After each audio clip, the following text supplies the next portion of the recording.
एक चिन्ह मैं आपको बताऊं किसके अंदर पवित्र आत्मा है, किसके अंदर नहीं। जब किसी व्यक्ति का हृदय कठोर हो जाए, साफ साबित है कि उसके अंदर पवित्र आत्मा नहीं है, ना उसका प्रभाव है। लिख लीजिए आप, एक व्यक्ति जिसका हृदय कठोर हो जाए, रोते हुए को देखकर रो ना पाए, किसी को बीमार देखकर उसके लिए दया भर के प्रार्थना ना कर पाए, इसका मतलब यह है कि उसके अंदर पवित्र आत्मा नहीं है। इस तरह की भावनाएं, कठोर भावनाएं, दुख के समय दुख, सुख के समय सुख को महसूस ना कर पाए, इसका मतलब यह है उस व्यक्ति के अंदर पवित्र आत्मा नहीं है और न उसका प्रभाव है, वो पवित्र आत्मा से दूर है।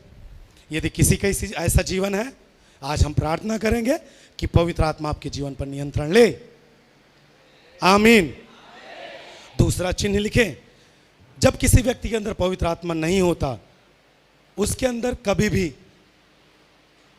पश्चाताप नहीं आएगा। कायल जिसे बोलते हैं, कायल, पवित्र आत्मा कायल करता है। कायल मतलब लोग गलती करते ही उनके अंदर एक आवाज आती है, मैंने गलती की, मुझे माफी मांगना चाहिए।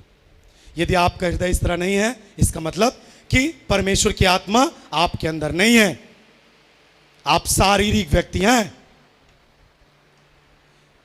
देखिए, बाइबल बताती है कि जब इस संसार से पवित्र आत्मा उठा लिया जाएगा, लोग एक दूसरे को नहीं पहचानेंगे। संसार के लोग भी बहुत सारे लोगों को दया दिखाते हैं, उनकी मदद करते हैं। ये इस कारण है क्योंकि पवित्र आत्मा भी संसार में मसीह यीशु के लोगों के कारण वो यहाँ पर है, इसी कारण वो प्रभाव दिखता है। लेकिन पूरा प्रभाव केवल मसीहियों के अंदर से आप देख पाएंगे। जो व्यक्ति गलती करने पर भी पश्चाताप उसके अंदर ना आए, आपने इनको दर्द दिया इस व्यक्ति ने, और इनके मन में माफी के लिए ना आए, इनको दुख समझ में ना आए, इनकी भावना इनको समझ में ना आए, मेरे द्वारा इनको ठेस लगा होगा, समझ में यदि नहीं आया और आप माफी मांगने के लिए नहीं गए, इसका मतलब आपके अंदर पवित्र आत्मा शोकित है, आपके अंदर पवित्र आत्मा नाराज है और आपके जीवन से वो काम कर नहीं पा रहा है क्योंकि आपने मौका नहीं दिया। हालेलुया। पवित्र आत्मा आपके जीवन को मसीही जीवन में बढ़ाने के लिए है। पवित्र आत्मा आपके जीवन में आपके बिजनेस को बढ़ाने के लिए है। पवित्र आत्मा आपके जीवन में आपके चर्च को बढ़ाने के लिए है। पवित्र आत्मा आपके जीवन में इसलिए कहता कि आप अपने पास्टर के साथ मिलके सेवा को ऊंचा उठा सके। पवित्र आत्मा इसलिए है ताकि आप अपने परिवार के साथ रह सके। पवित्र आत्मा इसलिए है ताकि आप अपने परिवार को आनंद में बदल सके। आमीन। जोर से आमीन।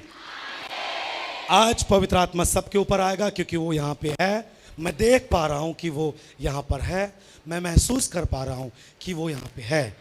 शक नहीं है मुझे, संदेह नहीं है, क्योंकि संदेह करने वाला व्यक्ति लहरों के समान होता है, आया और गया। परंतु मैं पहाड़ को हटा देने वाला विश्वासी हूँ। यहाँ पर है, वो आपको छूना चाहता है, आपके हृदय में बसना चाहता है, कठोर हृदय को पिघलाना चाहता है। वो पत्थर का हृदय निकाल के मांस का हृदय देना चाहता है। आपके अंदर, शरीर के अंदर जो जो पार्ट है ना, उसका अलग अलग काम है। हर एक शरीर का भाग, मेरे ख्याल से वो हर एक भावनाओं को टच करती है। शरीर का एक एक हिस्सा आपकी भावनाओं को टच करता है। आपका चाहे हृदय हो, चाहे आपकी हाथ हो, चाहे आपके आँख हो, चाहे आपका शरीर का कोई भी भाग हो, हर एक भाग आपकी भावनाओं को छूता है। आपका देखना हो सकता है दूसरे को ठेस पहुंचा दे, उनकी भावनाओं को। आपके हाथों का काम करना हो सकता है दूसरों को ठेस पहुंचाए। आपका बोलना हो सकता है दूसरों को ठेस पहुंचाए। एक बात ध्यान दें, यदि आप सही बोलते हैं, दूसरों को ठेस लगता है, तो आप नाराज ना हो। कुछ लोगों को सही बोलो तब भी ठेस लगता है। जैसे यीशु ने बोला, और लिखा है कई जगह पे, उनकी बात, यीशु की बात को सुनकर लोगों ने बोला ये बहुत कठिन बात है, इसे कौन पालन कर सकता है कि किसी व्यक्ति का कोई मांस और लहू खाए। और बाइबल में लिखा है वे सब ठोकर खाए और यीशु के पास से चले गए। हो सकता है कि आपकी बात से, सही बातों से लोग ठोकर खाएं, तो उनके पास माफी मांगने के लिए मत जाइए। आप अपने आप को जांच लीजिए। आप सही हैं तो बने रहिए, आपने गलत किया तो जाके माफ़ी मांग लीजिए, क्योंकि आपकी भावनाएं जो आपके अंदर हैं और सामने वाले के अंदर हैं, आपके शरीर के एक एक अंगों से संपर्क रखती हैं, वो टच करती हैं लोगों को। हालेलुया। पवित्र आत्मा जब आएगा, इसीलिए वो आपकी भावनाओं पर कब्जा करेगा। आपके दुख में, दूसरों के दुख में दुख होना, दूसरों के आनंद में आनंदित होना, दूसरों के प्रेम के साथ प्रेम करना, दूसरों को देखकर तरस खाना, बीमार को देखकर उनके लिए घर पे जाके प्रार्थना करना, ये सब आपके जीवन से होने लगेगा जब पवित्र आत्मा का जीवन, पवित्र आत्मा का सामर्थ, उसकी उपस्थिति आपके जीवन में आएगी। हो सकता है बहुत सारे लोगों ने पवित्र आत्मा को पाया परंतु अपने जीवन को कठोर किया, गलत बातें बोला और इसके द्वारा पवित्र आत्मा शोकित है। तो नाउ समय है अब कि हम परमेश्वर की आत्मा से माफ़ी मांगेंगे यदि किसने ऐसी गलती की है। परंतु जिन्होंने अब तक पवित्र आत्मा को महसूस नहीं किया, उसके स्पर्श को नहीं पाया, वो इच्छा रखें, वो आपको छुएगा, टच करेगा। मैं विश्वास करता हूं, जब उसने परमेश्वर ने बोला आकाश बन तो बन गया।